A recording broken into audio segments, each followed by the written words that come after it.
to give a shout out to my homeboy, Keith Horne. Those of you guys that may not know who that is, he's a old classmate of mine. We grew up together back in North Carolina, but he is now up in New Jersey, Mr. Kappa himself. He goes by the moniker of Super Ugly, not Super, not P-E-R, S-U-P-A, Ugly. Mr. Super Ugly. He does all kind of beats. He's worked with Fat Joe and Pharaoh Monk and all these folks. And I'm so proud of Keith. Now I was surprised that when I inboxed him, I said, Keith, I need a couple of beats to do my intro and my outro. And he said, sure, man, anything. You know what I'm saying? And so I'm thankful for Keith. So Keith, if you are in here, somebody please share this broadcast with him. Let him know that I shouted him out. Excuse me, he gets all the credit for the intro. Oh, excuse me. And the outro. Lord Jesus, that Pepsi getting to me. All right, so like I said, this is episode 1 of the Knucklehead Chronicles. This is why you guys are in here right now. You guys are in here right now because this podcast is for the people who don't always have it together. You know those people in your life, in your family, who you have those people that always say, why can't you get it together? Why are you always making the same mistakes? Why are you always doing this? Why are you always doing that? This podcast is for those people because please understand and know that we don't always have it together, right? We don't always have it together all the time. And so what I want people to understand is that there is a place that you can come to, listen to some common sense, and be able to help you out with a situation. Now, and you're probably wondering, well, Terry, why you? About people, why should I listen to you? Well, because I've been through more things at the age of 45 than most of you guys have been in your whole life. So I want to tell my story, and I'm going to tell my story. I've done it before, and I don't mind doing it again. And I can sit here and I can tell you guys my story. I can drop your jaw right now if I start telling my story, but I'm not going to do that tonight. What I want you guys to do for me is that starting on next week, next Thursday, this is going to be an audio podcast. So you would have to download either Apple Podcasts if you're on Apple, or one of the other podcasts like Spreaker, Spotify, or something like that, to be able to listen to it audio. I may do a couple of live streams here and there, but if you want to catch the story, if you don't know who you are talking to or listening to, I'm going to tell you my story. So what I want you guys to do while I am going here is that there is a comment section. Go ahead and make all your comments. Ask any questions that you want, to know or that you want answered. I will be glad to answer them. So while I'm waiting for folks to give questions, let me shout out a few folks if I may. Those of you guys that watch me, that see my face most of the time, I am on a podcast. I belong to 3 different podcast groups. Well, 2 podcasts and 1 motivational show. First, I'm going to shout out my brothers of legacy. That's A.D. Walker and Pastor Brian McCrory. We go live every single week, Monday through Friday, 9 a.m. Eastern Standard Time. If you want to get your motivation, if you want to get some word, if you want to get some common sense, you definitely want to check us out Monday through Friday, 9 a.m. Eastern Standard Time. And of course, we're talking about, in this days and time, we're talking about, Black Lives Matters, stuff that's hitting the community and social things that affect men and how to be better fathers and men in general. Okay. The second podcast I belong to, and shout out to Lee Sweeney, Ernest Harris, E. Digger, and Ashley, the cannabis nurse. That podcast is called Brunchin', podcast that airs on Sunday mornings at 9 a.m. Hey, Tasha, that airs on Sunday mornings at 9 a.m. on Facebook. Follow Millennials Anonymous Podcast on Facebook to be able to catch that podcast. Also, a extra limb of Brunchin' is Brunching After Dark, that airs on Friday at 11 p.m. Eastern Standard Time on Facebook, Millennials Anonymous Podcast. Please follow that page if you want to catch me on Fridays, Sundays, or Fridays and Sundays with Brunchin'. Facebook, Monday through Friday at 9 a.m. And also, me and A.D. Walker have a podcast called The Brothers Who Talk that air live on Thursday mornings, 11 a.m. on Charm City Direct TV. So make sure you guys go and check us out, man. Check us out. And when you listen to a podcast, I want you guys to know, anybody that I heard that has listened to a podcast, what is important to the podcaster, that you download the episode. Listening to it is great. We love that. But downloads is what really counts for podcasters, just so you guys know. All right. So let me get into what I want to talk about. The first thing I want to talk about is surrounding Black Lives Matter and everything that's going on. Thank you for the heart, whoever that was. I think it was Tasha, but thank you for the heart. Talking about Black Lives Matter. I want people to know, if you are watching or listening to this particular broadcast and you are non-black, be very, very careful of what you say, especially on camera, especially on Facebook, because people are watching, people are listening, and you best believe if you open your mouth sideways, you are going to get exposed. Now, I've been watching videos and such. I was watching one video, I think that Keith actually put up, from this young lady who decided to call, her own people the N-word, and how much she hate black people. I think she's Italian. I think she was. But as soon as that video went posted, she wanted to go on her page and apologize. But before she can even do that, somebody had already took that video to Party City, which was her employer, and they immediately fired her. They drug her on Instagram, and they immediately fired her. Listen, people, listen to me real good. If you are non-black, if you want to keep your job, because we are here and they are exposing people, please understand that they are exposing you. But here's my question, and maybe somebody out there can answer me. And you can throw in comments if you want to. I can read those. But here's my question though. First of all, why would you do that in this time? Knowing that the society as it is on a crazy tilt, right? And I'm so glad to be a boss. I'm telling you, boy, the world's on a crazy tilt, and this world's already in an uproar already. Why would you want to now voice your opinion? Since when do you have enough guff and enough guff to now voice your opinion about how much you hate us? This society right now, as the world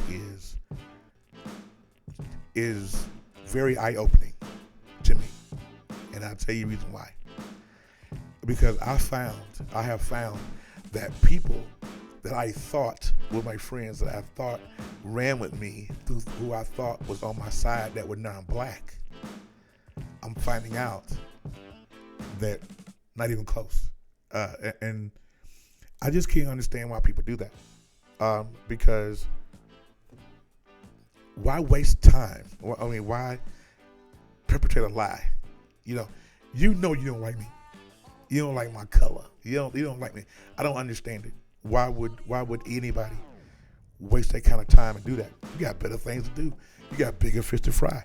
But we sitting on here and we're faking the funk with people. And all you're doing is getting yourself exposed, because as soon as something comes out that you don't like, it gets really tricky. It's just like with the Confederate flag thing that's going on. You're finding out real quick, man. Hey, Annie, you find out real quick, man, that people are very upset about that flag, man.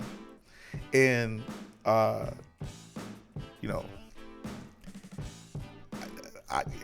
the Confederate flag. The whole thing I remember about the Confederate flag, to be honest with you, is it being on the roof of the General Lee. If anybody watched the Dukes of Hazzard, you know what I'm talking about. And so it's like, but living here in Idaho, I have been in some cities or towns here, and where people have those Confederate flags flying on the back of their truck. I've seen people that have it in their window sills. I've seen it, you know.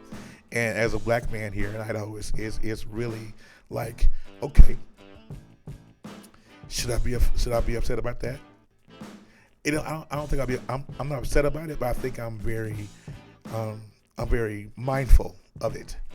And I get myself out of that area real quick when it comes to that, because you just never know about people. Hey Sarah, what's going on? I see you. So I can't understand how people would risk their life or their job even. But here's another question that I want to ask, and maybe somebody out there can answer it. Don't be afraid to comment. I'm not going to bite your head off if you comment. It's okay. What's my question? What's up, Matthew? What's going on? I wish, okay. Here's my thought. One thing that I would tell you, and anybody that's on my page is watching and listening to this, one thing Terry will not do is I'm not going to argue with you on a post. You feel how you feel, and that's all I can do. Is I'm not going to bed. It's only 9:23. You go to bed. Hey, honey, you go to bed.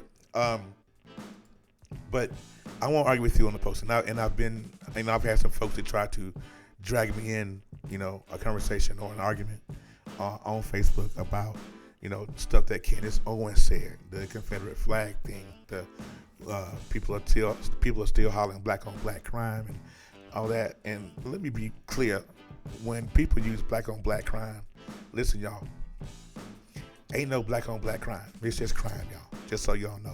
If anybody watching this, if you are confused by that, okay, it's not black on black crime. It's just crime. Okay, just so we're clear. All right. I don't want everybody to be thinking, oh, it's black. What about, you know what I hate to hear? I hate to hear people say, well, y'all worrying about Black Lives Matter, but y'all killing yourself.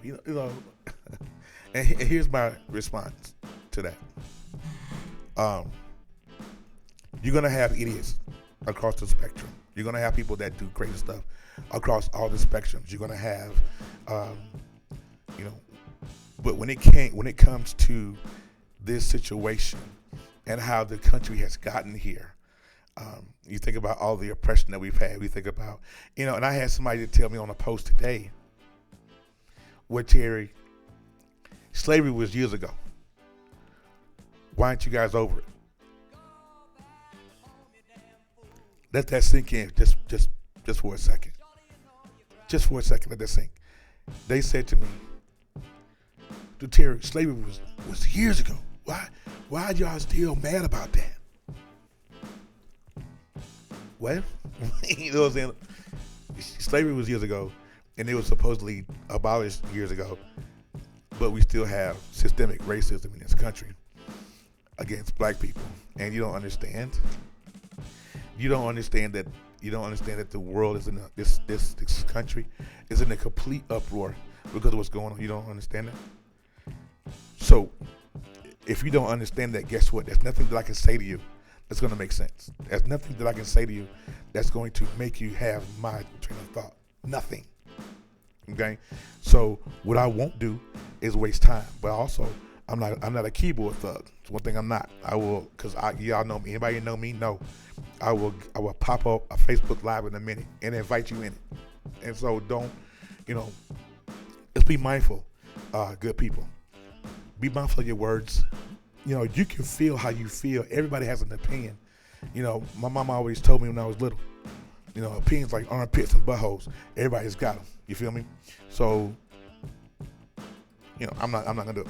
Just say we will never let it go because we're forced. We was forced. Exactly. Well, yeah. We're still living it every day. And some people, don't believe some people believe or don't believe there's a such thing as white privilege. People don't believe that. People don't believe that, well, I've had my issues, but I ain't never had to go. Of course you haven't. Of course you haven't because you're not black. You have to, Jeff. That's the one thing Jeff said. I have to learn to love them all, and I love them all. I do. But I can't let you run in my circle if I know you feel a certain way about me. You know, I can't do it. I have kids. I have a 3-year-old son. I have Javante who's 10.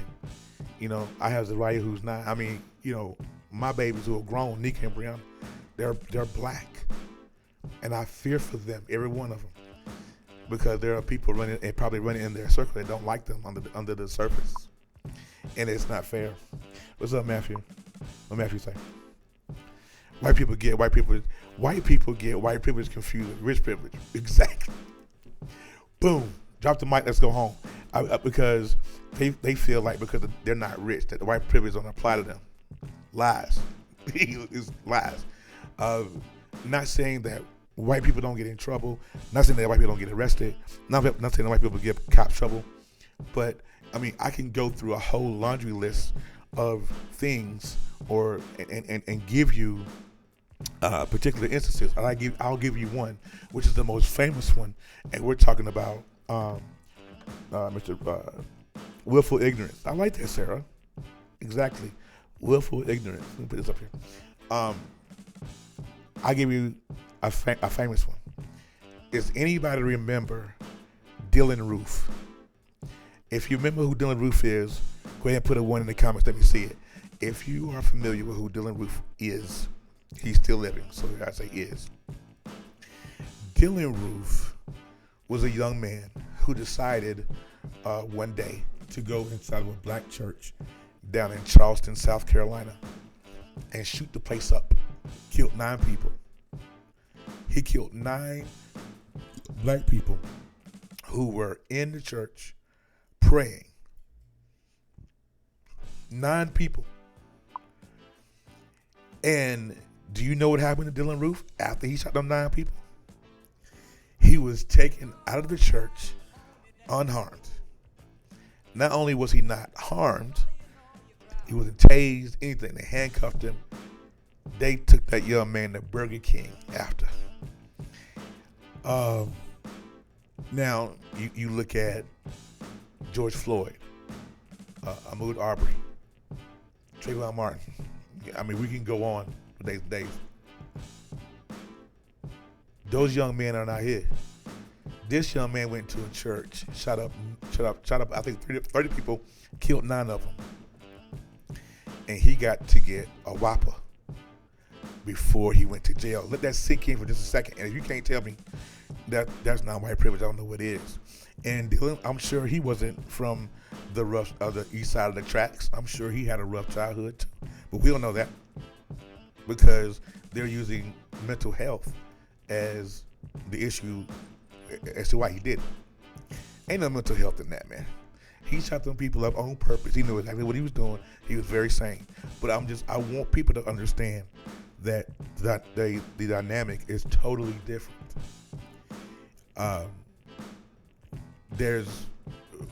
Where's the justice for Flannel Castile, Eric Garner, Mike Brown? You know, the only person I remember that got convicted of anything was the guy that killed Jordan Davis down in Florida. He got sentenced to some prison time, but everybody else has gotten off. So if you don't understand that white privilege exists, guess what? You're totally tone deaf. You need to reevaluate life. All right? But, you know, I don't understand. Let me also, while I'm here, let me debunk the whole all lives matter nonsense. Okay? If I believe that all lives do matter, but all lives won't matter until Black Lives Matter. So that goes without saying. But All Lives Matter was, All Lives Matter came about after Black Lives Matter because they wanted a rally cry. They wanted a rally cry. Black Lives Matter, but so does All Lives Matter. So let me go ahead and debunk that if I can help some folks in here. I don't know who's still here, and I thank you guys for sticking around. let me debunk that. We can do it biblically if you want to, or we can do it worldly. So let's do it biblically. Okay. I think it's Luke 13. I can't remember the verse. But this is a story in the Bible where Jesus had 100 sheep, and the one sheep got away from the flock, and Jesus left the 99 sheep and went and got the one sheep. Okay, let that sink. Jesus left the 99 sheep and went after the one sheep. So Jesus wasn't saying that all the sheep didn't matter. It was just that the one got away. He had to go get the one. I say that to say this, is that, all lives matter, but see, the one that's get away from the flock, the one that needs help, the one that the house is burning down, the one that we need to go save, that's the one he's going after, and that's what we're talking about here. Not saying that all the sheep's lives didn't matter. It was just that this is the one that's in trouble. Let's go get the one that's in trouble. Now, if you don't think that the society as it is isn't in trouble, then you're totally tone deaf. And you're not paying attention. Okay? You're not paying attention. So I need for everybody that's in here, that's listening and watching, wake up. Because if we don't, this is going to continue, and not only continue, but get worse. So now we're at a place where we have a choice. We either can say, I don't hear no evil, see no evil, or we can take a stand. And while we're talking about taking a stand, think about this: if you are non-black and you say that you are my friend, like legit. It's one thing to say to me, well, Terry, I understand where you're coming from. I understand the plight of black people. Okay, that's one thing, and I appreciate you. But I'm going to call all of my white friends, all my non-black friends, to not just say something to me, but advocate. Advocate. You guys have watched on TikTok and Facebook and YouTube where these young children are now advocating to their parents about Black Lives Matter and teaching and educating their parents about racism, how it's wrong. Now we can go on all day. We can talk about, racism comes from the old generation. I mean, we can say that because most of that stuff is older folks. But you guys know that hatred is taught, right? It doesn't come. It's not in your genes. It's not taught. It is taught. And you can change the course of hatred or love just by the way you move your mouth. But we were talking about this morning on the Brothers of Legacy, is that in order for us to do that, though, there has to be a mindset change. We have to say,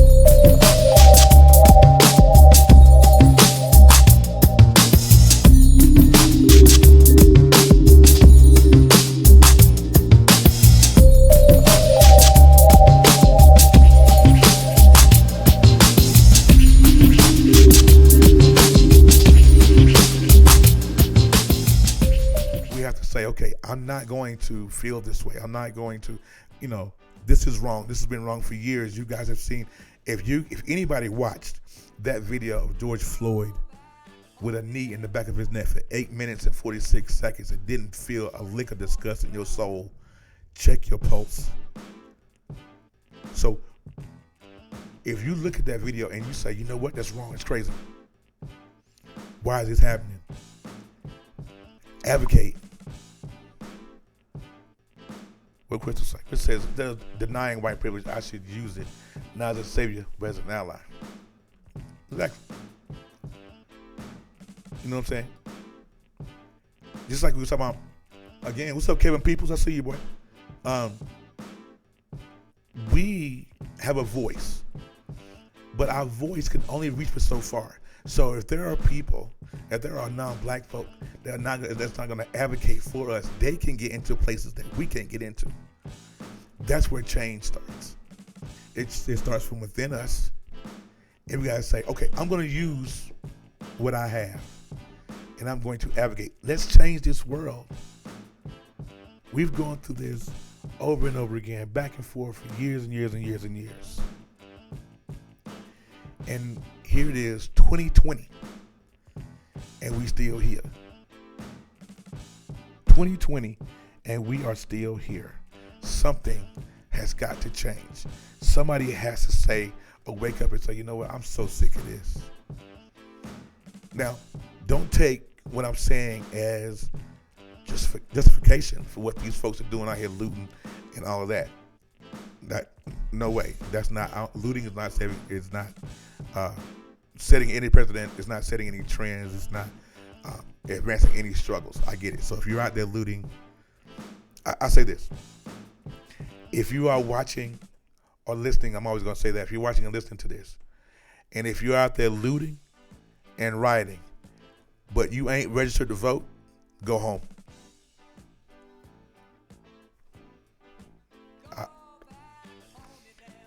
For the folk in the back, if you are out there rioting and looting and you are not registered to vote, go home. That's all I got to say about that. What's up, Carlos? I see you, Russ. What's happening with you? Make sure you guys, if you have not yet, please share the broadcast out. This is a brand new podcast that I'm launching. This will be on Spreaker a little bit later. But share this broadcast out. But like I said, if you're rioting, looting, hurting people, and you are out here and you doing it for Black Lives Matter, but you're not registered to vote, go home. Let it go. Shop the sign. Go home. That's not what this is about. This has got to be a peaceful solution, right? So let's switch gears a little bit. Let's talk about the.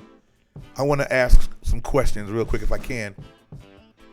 How do you guys feel about the removal of the Confederate statues across the country? Now there are some. I was watching. We discussed this morning in Brothers of Legacy, and they back home in Charlotte, they have removed Jerry Richardson's statue from in front of Panther Stadium because of some things that he said, racist epithets he said some time ago when he owned the team, which was shocking to me because I didn't think that they were going to ever remove his statue, but they did. So my question to you guys that are watching, what's up, Cole? Hey, Christina, what's happening? What are your thoughts? Because this is interactive. I can talk all day, but I want to really interact with you guys and talk to y'all. Tell me what's up. How you doing? I ain't seen Christina in forever. What are you guys' thoughts about that? Hey, Christina. What are your thoughts? What are your thoughts about the Confederate flag being removed from NASCAR? If you are a NASCAR fan, how do you feel about that? Right? I'm waiting for some interaction and some hearts and some thumbs up. Y'all been in here for 30 minutes. I'm finna get out here in a minute. But I'm just interested. This is, like I said, while the questions are coming, again, introduce the Knucklehead Chronicles podcast. This is episode 1. This is the blind premiere. Nobody knew I was going to do this. I didn't tell my closest friends I was going to drop it today. But here we are. So let's go. So Cole said, it's cool that the city Confederate anything. I still laugh at the fact people defend this garbage. You know, Cole, you know, I feel you.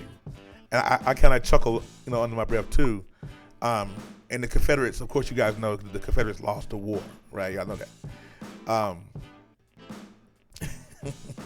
And so yeah, they still defend it because they feel like it's part of their history, it's part of their heritage, and so they feel like they can rock this Confederate flag until till the wheels fall off, I guess. I don't know, man. Let's see. Russ says they removed the Columbus statue from Minnesota State Capitol, and we all know why he did that, right? Because Christopher Columbus had slaves. He didn't find America. I think they should ban Columbus Day, but that's just me, though. All of the views expressed on this podcast are only those of mine. Nothing etched in stone. Christina said that's in our history.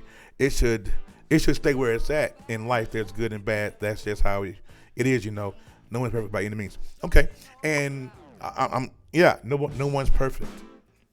No one's perfect, but that particular flag is a symbol. It's just like excuse me. It's just like the Nazi swastika. We don't find the Nazi. You don't see the Nazi swastika in Germany, do you? Because it's part of their history. No, you don't see that. Because it was a bad thing. I think I heard someone say that it's illegal to fly the swastika flag in Germany. But you don't see folks flying the swastika flag in Germany because it was tied to it. The same thing with the Confederate flag was tied to it is what makes it not a thing. I get it. It's history. I get it. It's whatever. Well, actually, I don't get it, but it is. I feel what you're saying, and I like your opinion. Let me go back up here. Chris said, especially in Idaho, she was replying to Cole. Yeah, it's bad here in Idaho. That's still a park dedicated to Confederate soldier in Nashville. And I think it's going to stay that way because President Trump has already said he is not going to rename any bases, that has Confederate generals tied to their name. So he's not going to remove those. So yeah, Russ, that's correct. That's crazy. And Cole, it's out here in Idaho, man. I'll tell you. Wonder if fly the American flag and that's it. Thank you, Christina. That's it. Because at the end of the day, that's what we all are. We are all Americans around here. Yeah, we don't see Hitler statues in Germany. Why should we see Robert E. Lee statues here? Like, that's right. The statues when leaving them where they're at. I'm trying to understand, Christina. I don't think that you're getting the point. It's the same thing with the flags. It's just like when we went to war with Iraq, they knocked down the statue of Saddam Hussein. Why? Because he was a dictator. Because he did crazy stuff. He killed his own people and all that. I'm not saying that the statues here did that, but what they symbolize is the same thing. Why appropriate or advocate for Black Lives Matter, or you care about slavery, but you still have these statues of Robert E. Lee and all these other folks who owned slaves and who fought to keep the South with slaves. So it's the same thing. It's the same thing. Russ says, I struggle with the fact that American men and women put up symbols that represented hatred.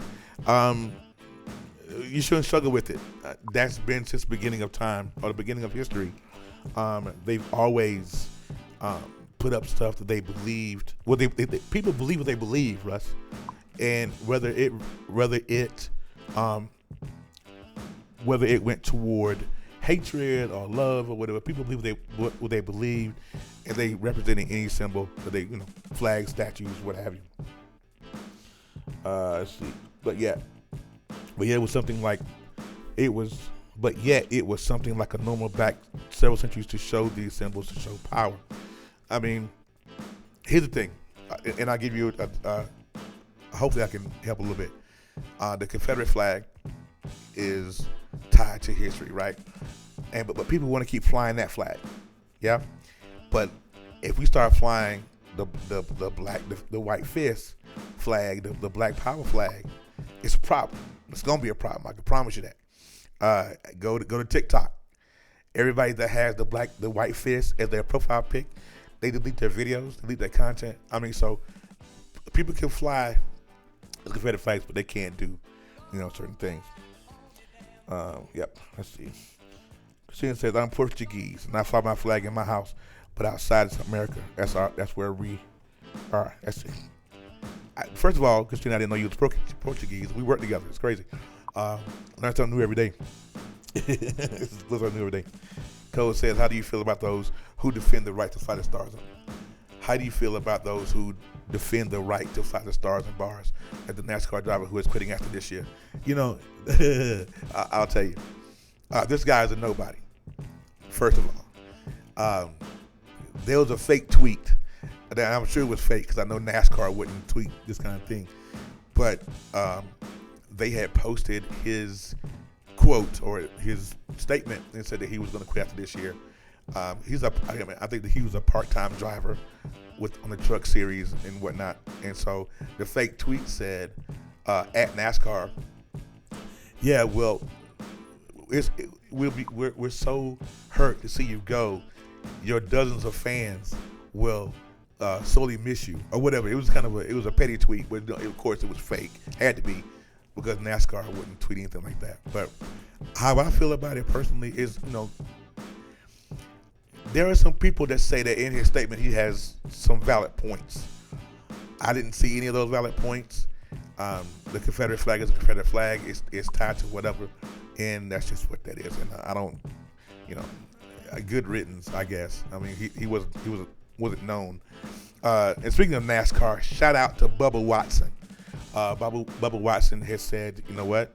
This is what we're gonna do," and he unveiled his he unveiled his Black Lives Matter NASCAR today. It was pretty cool. If you get a chance to check it out, go and check that out. What am I doing? Okay. All right. And Christina said, "Yeah, I get you. I don't stand by hating anyway. Too much of it right now. I totally. And it's rampant.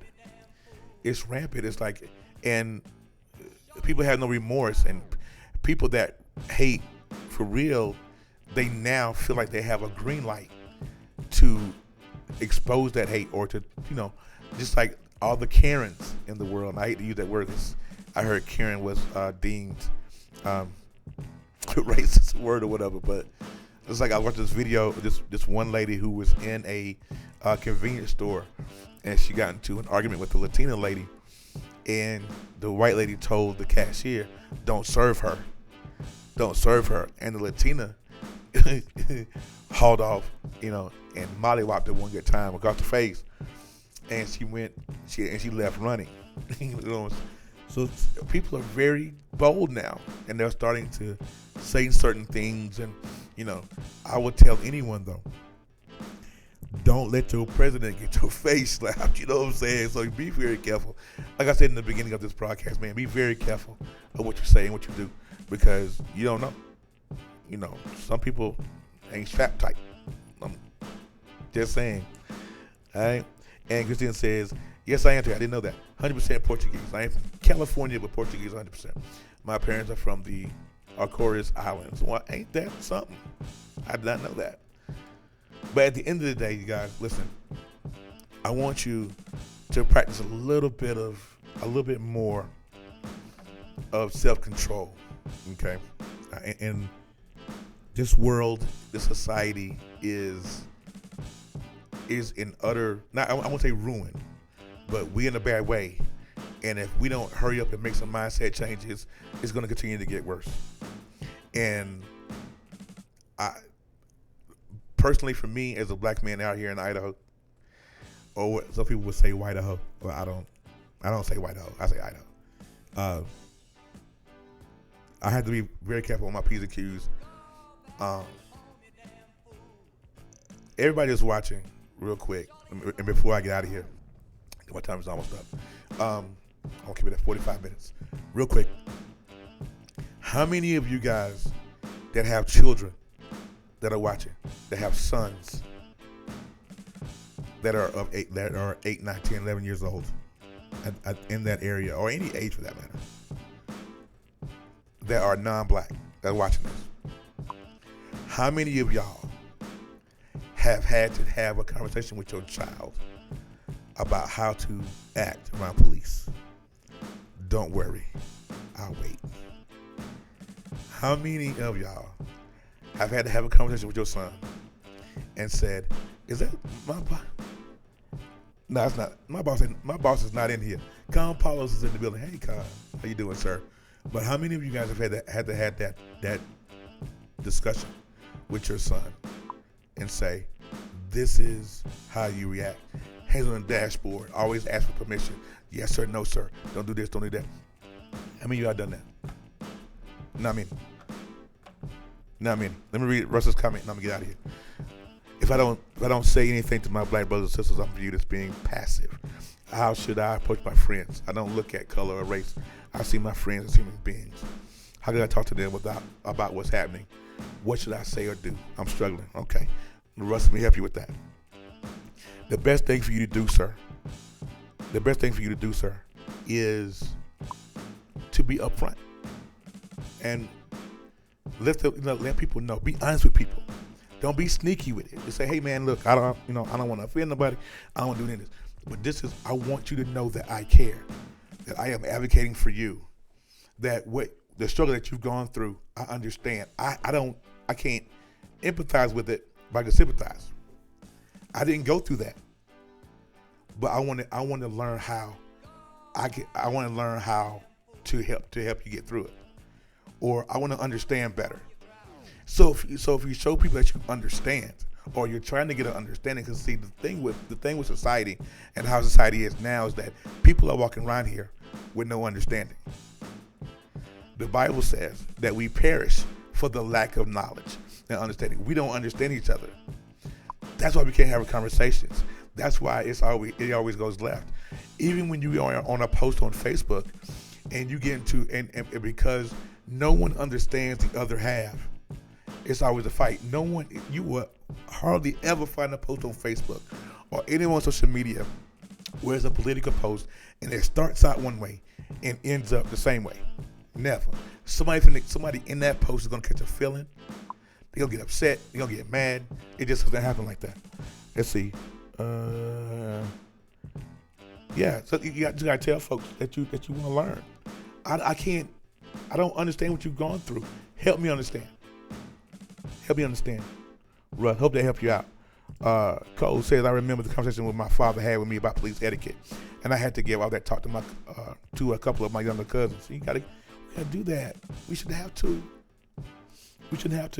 I saw Christina's comment said she had talked to her son about that. That's good. Cole says, "Russ, we need more people like you out here. Thank you for being open to receive." You have to be open to receive. You have to be. Because, like I said, we perish for the lack. We perish. I teach my son to be respectful at all times. Exactly. Crystal said, "I've talked to my kids about respecting cops, but not with the motive of not being killed." Not sure if that makes sense. Yeah, it makes perfect sense, because you don't have that fear because of the color of your skin and not to be, out the way, because you one of my friends who's advocating. That's not a fear for you guys. But for us, the color of my skin may be considered something that may get me shot. You know what I'm saying? That's what's scary. That's what's scary. Respect, okay. And Russ says, "Thank you for that. It'll be better to see what my role should be in all of this." Yeah, and just be open. Just be the ability to listen. I'll tell you the first place to go, Russ, when you want to learn about something. Let's start next week. Next week. We got the next. June 19th. We celebrate Juneteenth. And I want you to go Google that. Juneteenth. And that's going to give you some insight on why we celebrate on Juneteenth. I can get into it right now, but I won't, because I want to get off here. What time is it? Yeah, I want to get off here. But if you want to learn something, start there. Get your history up. Read some stuff. You know what I mean? So that's how you get an understanding. Because if you want to learn something, go to a book, read it, flip the pages. Learn how we struggled. Learn what happened to Emmett Till. Learn what happened. Where all this stuff come from. Go watch some movies. Go watch When They See Us on Netflix. Go watch stuff like that. And then get an understanding. Juneteenth. Yes, sir. Read up on Juneteenth and you'll be like, okay. And then you'll see why most black folk are going to celebrate Juneteenth and not the 4th of July. So once you get that understanding, you'll be go. I'll send you a message. Yeah, do that. Send me a message. So I saw David Sebring pop in here. I don't know if he's still here or not. Well, how you doing, sir? Glad you're here. But yeah, that's gonna do it for your boy tonight. Episode 1 of the Knucklehead Chronicles. Thank you guys for coming through. I really appreciate y'all. If you shared the broadcast, thank you so much for doing that. It will be available on Spreaker and Apple and all that good stuff later on. But I want to go ahead and put this down really quickly. So come back next week. Thanks to everyone. My heart has been hurting lately. I'm going to read up. Yeah. The Bible, you know what, Russ? Let me leave you with this. The Bible says, do not let your heart be troubled, sir. Okay. Don't be. So I think you're feeling that guilt. You have to feel guilty for being white. You don't be guilty about that. But what you should do is, like, so I think what Sarah said earlier. You have privilege. To their privilege and advocate, because you can get into doors that we can't. That's to be totally honest with you. Absolutely. You blessed. Yes, sir. Be blessed, man. I'm glad I came back to see you, brother. God bless you. And I know I missed you. I haven't seen you in a while. So I'm glad you came back. All right. So what I want everybody to do is the Knucklehead Chronicles podcast does have a page on Facebook. I need for everybody who has not yet, go to that page, subscribe, right? Subscribe, and then click notifications. So when I go live on that page, you'll be able to catch me next week. All right. But until then, man, I'm going to go on and get out of here. Y'all have a great one. See you next time.